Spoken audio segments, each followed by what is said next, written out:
Hey everybody, it's your hospitality friend Glenn here in Las Vegas, Nevada, for the ARDA Spring Conference. And I found myself Derek DeSalvia. He's the EVP, Chief Customer Officer. Yeah, I got that right. Hilton Grand Vacations. How you doing, buddy? Good, man. How are you? Good to see you. Great to meet you. I've been having so much fun at this conference, really getting exposed and learning about timeshare. So, as Chief Customer Officer, I think it's going to be a really cool conversation because one of the things I've learned is the average timeshare owner is getting younger and younger. They've got a lot of different needs and desires. How are you delighting them time and time again through experience? You know, for us at Hilton Grand Vacations, it's something that's always hot on our radar as we look at the generations now coming into the marketplace. And a lot of what you've heard here through this week is, you know, we're customizing our products and our offerings and what that really looks like in today's environment. And we're also thinking forward of, hey, you know, when those generations move into a different life stage and new generations start coming in, we want to make sure we're on the forefront of the transformation of that product and that business. Practically, what does that mean? So, you know, one of the things we look at is, okay, so we got great resorts, great rooms, great destinations all over the world, but what else comes with the membership? So we're really focused on experiential, different member benefits, different things to do outside of the vacation and stay, and really that holistic envelope around vacation ownership. That makes a whole lot of sense to me because a lot of times people want the experience first and then they go where that experience is. So it's natural for you to try to expand beyond your doorways. I'm thinking about a property you have right over there, across the street, gorgeous building, and there's a lot of experiences to be had. And one of the things I'm thinking of is if you're an owner, you could probably get access to certain things here that might be more complicated and difficult otherwise. Yeah, you know, that's a great example. So our marquee property here, Lara, you know, we get a lot of events that go on every year in the Vegas market, but our marquee event every year is F1. I know. So what a great opportunity to come stay in an amazing resort, great accommodations, and have that whole experience for that week here with F1. And to your point, we do that in different experiences in different markets, but I think that's what the differentiation and uniqueness is of our platform. Is you can go and experience different things and live in the moment where you are. Yeah, it has to be that way, I think, because you are competing against every other travel experience that's out there. And younger people in particular want to have that access. They want to have that bragging rights. They want to be able to do things they couldn't have been able to do.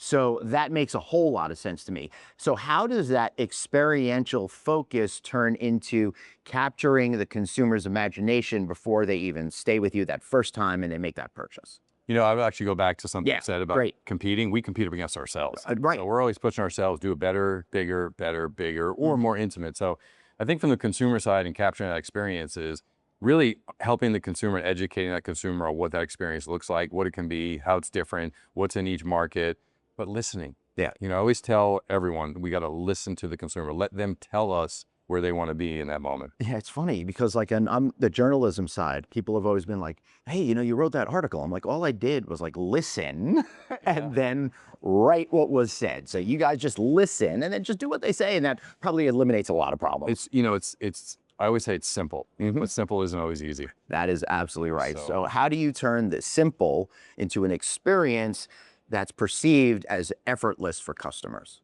You know, it's really around, we want the customers to be able to book their vacations, really understand the experience that's out there, book it seamlessly, simple, make it all come together as one vacation experience, and that there shouldn't be any friction between those destinations, those milestones. So I'll ask an open-ended question. What about multi-generational travel? Yeah, multi-generational travel is big for us. I mean, look, you know, the essence of the vacation ownership industry is just that, the unit size, the differences, studios, 1 bedrooms, 2 bedrooms, 3 bedrooms. So we want to have multiple accommodations. I think the underlying system of the points allow people to book multiple units, shorter stays, longer destinations, and then layer in when you have those experiences going on in the market. So for example, we could have a customer come in for 2 weeks and then 1 week their family is going to join them and they go out and do some experiences. Well, the other week they want to do something different. So we take the responsibility and stewardship of that extremely serious. What are you most excited about right now in your role focusing on customers in this part of hospitality? I would say, it's a timely question. Right now, my big focus is the end-to-end consumer journey and not in the moment, but what that looks like going forward for multi-years and forward and thinking about, you know, how do we become the providers of that dynamics of vacations? And what becomes complicating is when you think about all the generations coming into market and those expansions happening, their needs are very different. So we need to make sure we're checking off all the boxes. You can't do everything for everybody. No. And if you try to do everything for everybody, you wind up doing nothing for anybody, right? So you have to have a sharp focus, I think, and then excel within that sharp focus. Absolutely. And you can't manage the scope.